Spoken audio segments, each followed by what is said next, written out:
wrote enough romance novels to be Joan Wilder. I'm no near adventurous enough to be Jack T. Colton. But we did watch 1984's Romancing the Stone. I'm fed up to here with this treasure hunt business. Yeah. Ira, you miserable worm, you lied to me. Out of her element. Just get her in the map and bring them back. Piece of cake. What went wrong? I'll tell you what went wrong. First of all, guess who else is here? You're dead right, Solo. What? Secondly, she's got herself a partner. That's just the beginning of what's going on down here.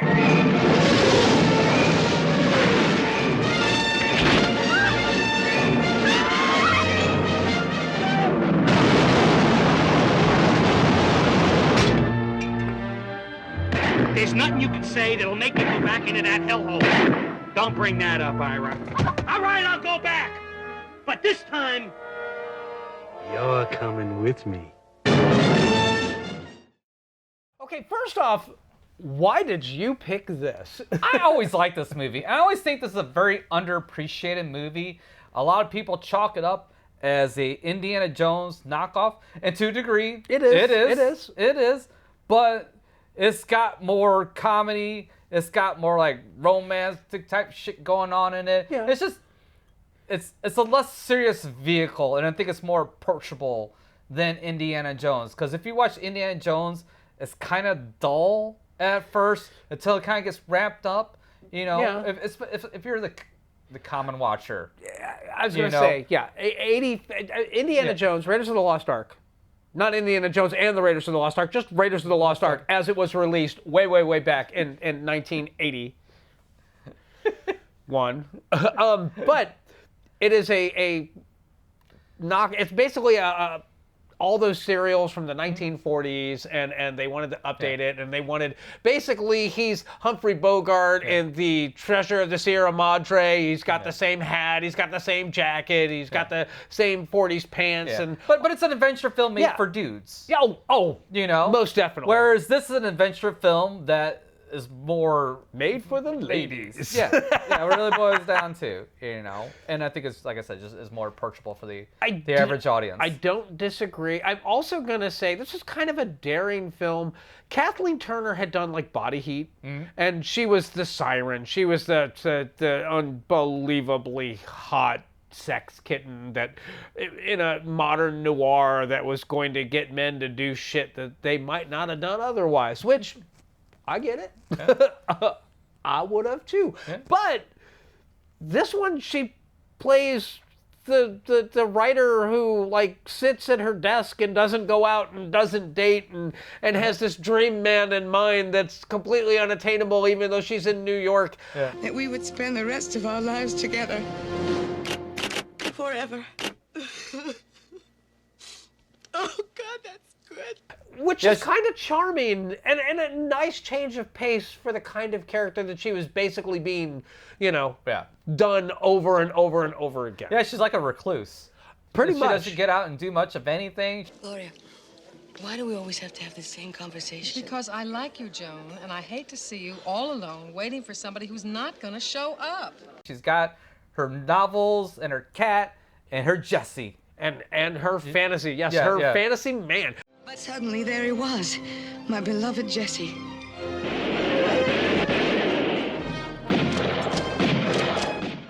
So you want to run us through the plot here real quick? So the plot is this. Joe Wilder is a romance novelist.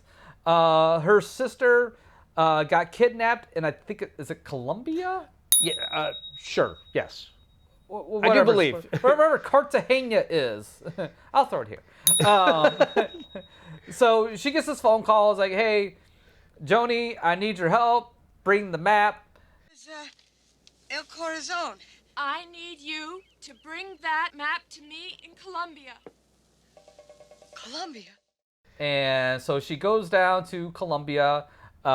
She gets on the wrong bus because Zolo direct her to the wrong bus. Can you tell me, is this bus going to Cartagena? Yes, Cartagena. She's supposed to meet up with Danny DeVito. Hey, you're on the wrong bus! Hey, Miss Wilder! The bus breaks down. Get to Cartagena.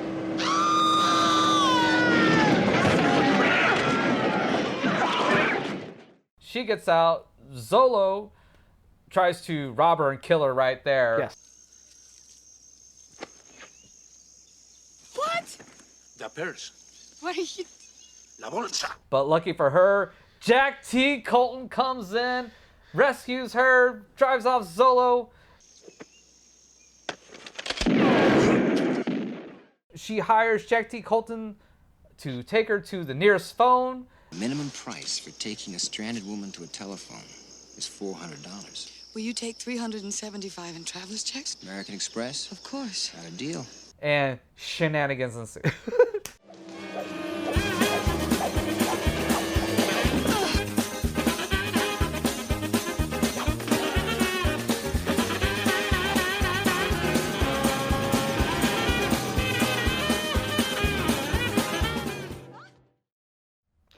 This movie is not without its charm.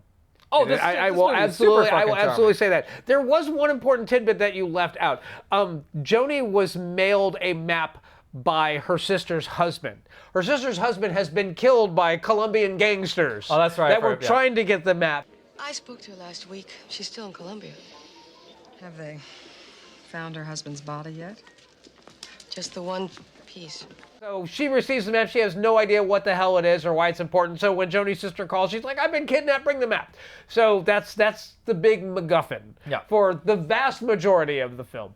But then it's actually a legit treasure map, which is a giant emerald, which is the stone that will be hearts. romanced. Yes, yes. heart. And that's the other MacGuffin. So anyway, we had a MacGuffin switcheroo there in the middle. I love Kathleen Turner in this. I think that she is she's not the obvious casting choice for this, because let's be honest, Kathleen Turner in 1984 was drop dead gorgeous. Yeah. So trying to like make her look like a shut-in and make her look like the girl that can't just like find the man of her dreams, it's kind of a stretch. But she also acts very prudish too. Yes. So Yes. the way she's acting and delivering these lines really reinforces that shut in and that kind of, yes. What was the word I'm looking for? Potential cougar action. But Oh, absolutely. See? There you go. You have no finesse, no style. A real man doesn't have to draw attention to his actions. Michael Douglas is interesting. He was not the first casting choice. He was not the second casting choice. He was not even the sixth casting choice. But there's a story there. We'll get to that when we get to the notes. Stay tuned. I think it works because he's like an everyman. He is very much because he's not so athletic, because he's not like, kung fu master or jacked or the absolute greatest marksman on the planet. He works as that like accidental action hero. And he's a reluctant hero. Please, I need your help. That's my new career, huh? It's very... Lady. Half a year's work just flew south for the winter, all right? I enjoy his portrayal in it. I think Danny DeVito should get more credit because Danny DeVito is surprisingly funny in this film. He is hilarious in this movie. I love the scene where he's sitting next to Zolo. They're driving down the road. He's like, "You Americans?" No, not American. Spit on him, I hate the Americanos and scum.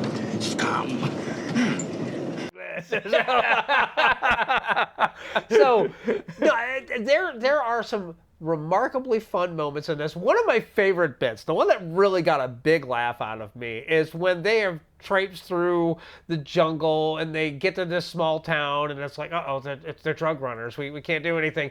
And they decide that they're going to ask, like, does anybody in town have a car? And there's only one person in this village that actually has a car. And when Michael Douglas's character calls her, Joan Wilder. Well, Joan Wilder, what are you going to write about? How are you going to write us out of this one? And the gangster at the door is all like, John Wilder? You are John Wilder, the novelist? Yes, I am. I read your books. Come in. Esta es Juanita Wilder, la que escribe las novelas. I can't believe you're here. It was a spectacularly funny moment in the film. Now, I will say this. There is a little bit of time when they're driving through and they find the Devil's Fork and they get to the town. All that I enjoyed. But once they decide we're going to go after the gemstone and they get there and they get it and then Danny DeVito shows up. Spoiler. Understatement of the year, asshole.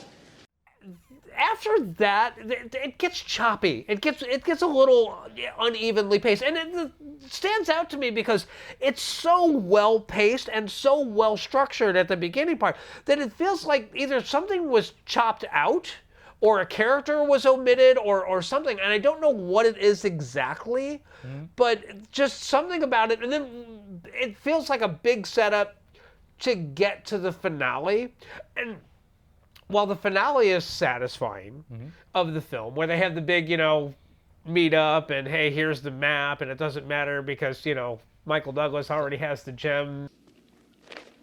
This map is nothing. They already have the stone. In his pants. That's actually really funny because he gets hit in the dick, and the stone comes out. Just shakes it, shakes it out of his leg.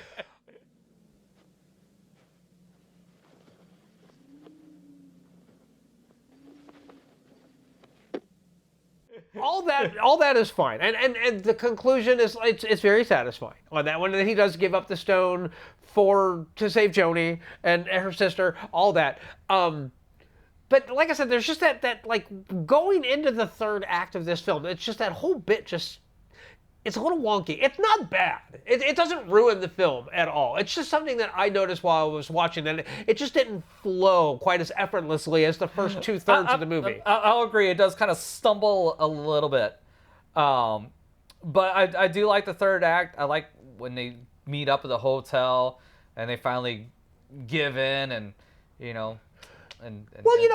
actually and to romance the stone.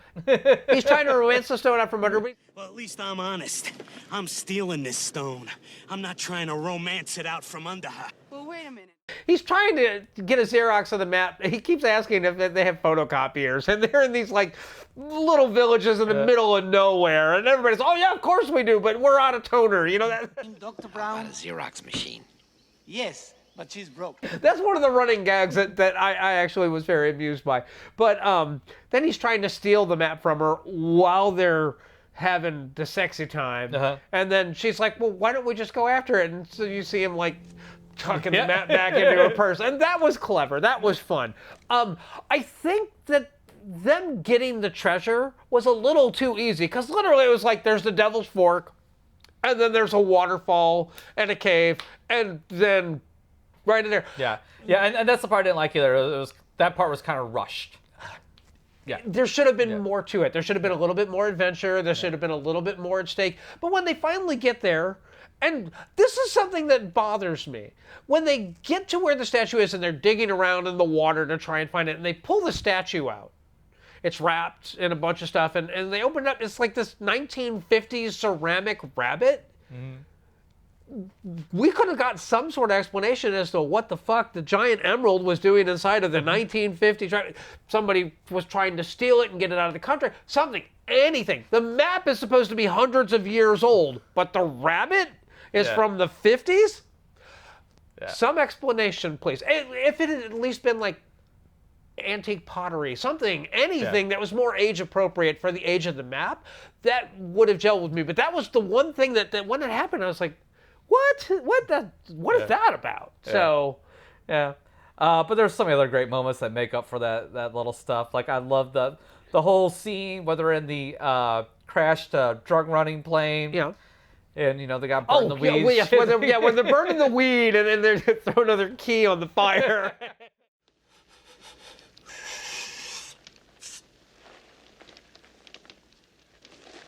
Yeah, that's what I call a campfire. And he picks up the issue of the Rolling Stones, like, oh, God damn it, man. The Doobie Brothers broke up. Shit. Danny DeVito, when he's at one of the police stations, sees the picture of himself up there on the wall. That was priceless. Don't let me die in a jungle like a goddamn snake. Ralph, goddammit, I don't care what you gotta do. Just get me that map. And his cousin is such a slime ball. Yes. But when the cops show up at the end, and Danny DeVito's like, his cousin left him standing on the dock. I'll come back for you. I'll send the boat. When? Soon. Come back here, Ira. Jump, Ralph! Jump! I can't swim. You know that, Ira. I'll come back for you. When? Soon. How soon? Very soon. And then they drive off in the boat. And then when the police boats show up, Danny DeVito's like, That way! That way! He's getting away! He's got it all! Let's get out of here! I laughed my ass off at that one. Yeah. That was perfectly delivered. It was just the right amount of spite and fucking hilarious. Yeah, they did that really well. Where they use the fact that they're cousins to manipulate each other to do shit. But like the second, like, you know, I got saved on ass. Sorry, don't know you. So the gem winds up getting bitten out of the hand of the big bad guy that's been Zolo. chasing everybody. Yeah, and that was surprisingly gory. It was really like, graphic. Yeah. Thank you.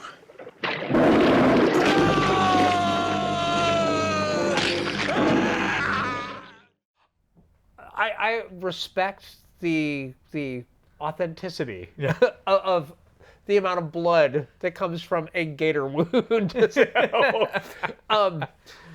And then the alligator has the gemstone. Michael Douglas is trying to like stop it from splashing off into the ocean, and he's holding onto it by the tail. And I laughed. That was he's trying so hard because she's yelling Jack, and he's got the alligator by the tail. He's trying to reach for the gun with one hand, and he just can't do it. The alligator winds up going. Happy ending. He winds up making a pair of boots out of the alligator, and he does get a sailboat. So we got that going for us. He does get a sailboat. Yes, he does. Which is nice, but it's incredibly effective when it's staying light. When it needs to like amp up that mystery, the whole riddle of where's the gem and all that stuff. It just needed one more rewrite. It needed like a couple more steps to get to the gemstone, and then this would have been like top tier. I don't mind that. I can forgive it because the comedy's rock solid in it. Yeah. The adventure is very, very rock solid. When there's action, there's action, and that action fucking lands. When they're in Pepe the Little Mule, that whole scene, like even there, the comedy still lands on top of it. As he's giving the tour to, here's my village, here's where I was born, here's my mother did this, and all this stuff. See over there by the fence? That's where my mother was born. And see that tree, the third tree up the ridge? My brother planted that tree. That's all great. When they're in the car going over the waterfall. Where you going? What are you steering? You're not going anywhere. What are we gonna do now? Jump! When they gotta swing across the gorge.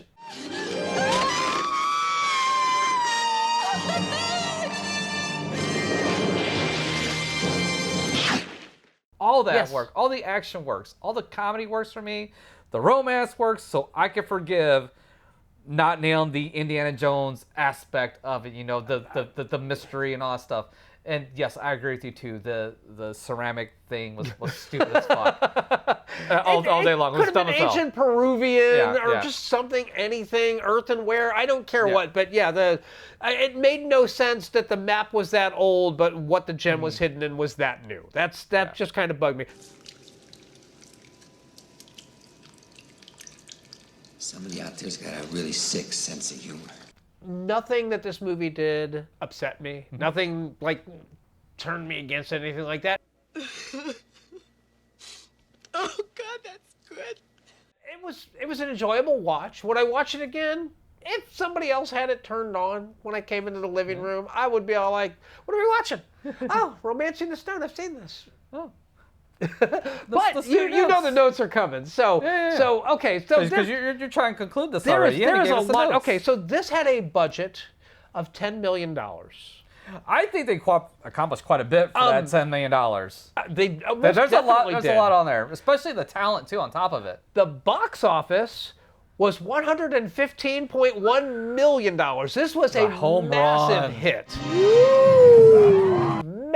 Massive hit. Now, Diane Thomas is who wrote the screenplay. She was a waitress in Malibu. This was her first screenplay. Sadly, this is the only screenplay that she wrote that was turned into a movie. She died in a car accident a year and a half after this movie came out. We were robbed. Which, if you ever want to know why Jewel of the Nile isn't as charming as this, that would be the why. Yeah, that movie sucks. That movie sucks. So we talked about Jack T. Colton, not to be confused with Jack Burton and his 6-demon bag. Yeah, and you remember what old Jack Burton always says at a time like that. Have you paid your dues, Jack? Yes, sir, the check is in the mail. But originally, they wanted Burt Reynolds or Clint Eastwood to play Jack Colton. They both said no, thank you. And I'm glad. Then they considered, oh, this one's going to burn you. Okay. Then they asked Sly Stallone. Then Thank God. They asked Paul Newman. Paul Newman would have crushed this role. He would have. All right. Sorry, Paul, because I love you. I think he would have been a little too old for this. In 82, 84? I think he would have been a little too old for this, man, because he was an old man in fucking Color Money, which I think was the same year as this. I think Color Money came out in 86. I'm not positive on that. Still, I mean, that's only 2 years. Yeah, but he's Paul Newman. I mean... Well, I understand that. And again, I love me some fucking Paul Newman, but I really think this is the right choice. Alternatively, they then asked Christopher Reeve. I can't picture it. Oh, I can totally picture it. After he did Death Trap and after he had done Time After Time, he did a bunch of adventure movies. I think that he would have been surprisingly charming in this because Christopher Reeve, when he wants to play a nice guy, can play like the nicest guy in the world. Sure. He can play Superman. But if you've seen him in Death Trap and you see how he comes off as really nice and polite and this and that, and then he turns on a dime when it's something that he wants, he can do villainous really well. I'm not saying the man can't act. I just... You don't feel he was as appropriate as Michael Douglas was for this role. Yes, very much so. Now, Michael Douglas was originally set to produce this film. He was attached to this very early on and was really trying to get this film made. He had been in a string of duds. And he didn't want to star in it. But after all of these other actors turned it down, he had that fuck it. Yeah, let's do it. So Deborah Winger was who they initially pursued to play Joan. Ooh, interesting It is interesting. Interesting choice. But yeah, she turned it down. And Michael Douglas and Kathleen Turner have a working relationship that had... They've been in just a bunch of movies together. Okay, like what? War of the Roses... Was that before this? After this, but I don't know if this was the beginning of them two working together so much. But he'll throw the list of that movies working relationship. Well, before this movie, if you don't know, I was gonna say there was this. There was Jewel of the Nile, which is after there this. was War of the Roses. And then Kathleen Turner started having issues with medication and rheumatoid arthritis, and she was no longer considered leading lady material. John Waters grabbed her, did Serial Mom, one of my absolute all-time favorite John Waters movies ever. Sadly, Kathleen Turner, the medication has done things to her. She's not as fetching as she used to be, and it's kind of a shame. It is a shame. Because she was stunning back in the hell. She's hot as hell at the end of this movie when they show her after she's gone through her transformation and all that. So anyway, Kathleen Turner was injured when they did the rock slide scene down the side of the cliff, and she sued the film company for plastic surgery to get her leg fixed, which road rash on your leg when you're Kathleen Turner and it's that leg, I get it. They should have just said, here's a check, go get it taken care of. But she had to sue them. So that was interesting. Robert Zemeckis directed this. Now, everybody knows who Robert Zemeckis is now, but back then he was known, but he wasn't after this was such a runaway hit, they're like, well, Rob, what would you like to do next? And he said, Back to the Future. The Back to the Future franchise exists because of the success of this, and Robert Zemeckis got to maintain complete creative control over that because $10 million turned into $115 million. Here's your blank check, Rob. Go enjoy. So, but yeah, Dean Cundey did the photography in this. Yes. Yeah. Halloween's Dean Cundey. Really? Yes. So that guy. I'm just gonna say Did he also do The Thing? Was the Thing also Dean Cundey? I do believe so. Yeah. There you go. That's why this thing looks on film. Yeah. I'm going to say this. There's one area that this film really lacks. And this is not me bagging on it. This is me just saying it's like having not being a huge fan of this film, and had I seen it before? Yes. But when I'm rewatching it this time, this is the one that stood out to me glaringly. That soft jazz, Hallmark, made-for-TV soundtrack. You know you got to blame for that? Who's that? Alan Silvestri. Really? He did the music in this movie. Wow. Yes. Wow. Why was that in your notes? It was shame bad on you, because I didn't want to look because it was so bad.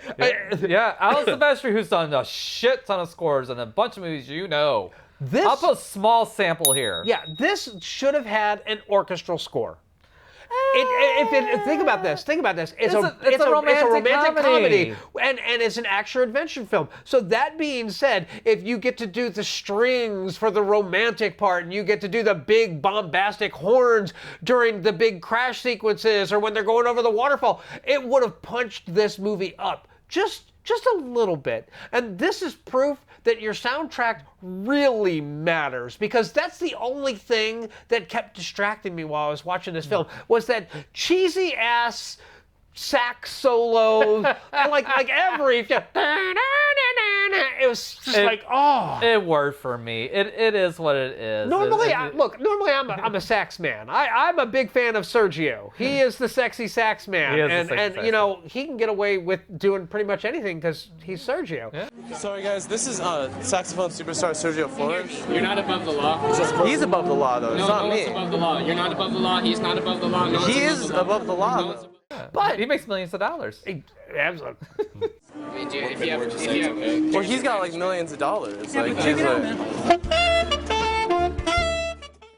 Funny story is that this film was greenlit because of the success of Raiders of the Lost Ark, and they had to rush to get this film finished because Temple of Doom was coming out later this year, and they wanted to get into the theater so that it wouldn't be like completely ignored or seen as just a lightweight ripoff of it. Yeah. So I'm gonna say this: I've watched watched this over Temple of Doom all day, any day, every day. Temple of Doom is bad.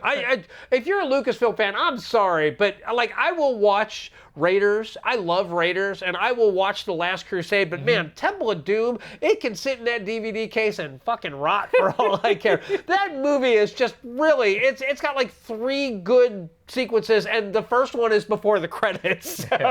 So that. Anyway, after you've gone for the Lost Ark, like really, well, who gives a shit about the Shankara stones? So. I mean, there's that. It is a step down to MacGuffins. Yes. But I really enjoyed this film. I still enjoy this film. When I watched it, I enjoyed every second of it. It's fun. It's lighthearted. There's action. There's adventure. There's romance. There's all that shit in there. For me, it's top tier. I really do enjoy this movie that much. If you don't, I get it. It's not for everybody. I liked it. I didn't love it. I liked it a lot. And again, if you're a dude, you're going to enjoy Raiders more. In the story, you just are. I enjoy Raiders more. But if you're a girl, or if you're not into Indiana Jones, this will be right up your fucking alley. You're really going to enjoy it. Look, is it better than Firewalker? Yes. But Melody Anderson is hotter, and it pains me to say that. But it's true. Is it better than Alan Quatermain?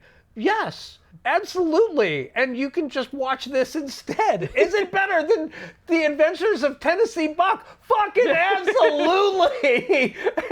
I forget how many terrible Raiders knockoffs that we've reviewed. And this is the only one that's good.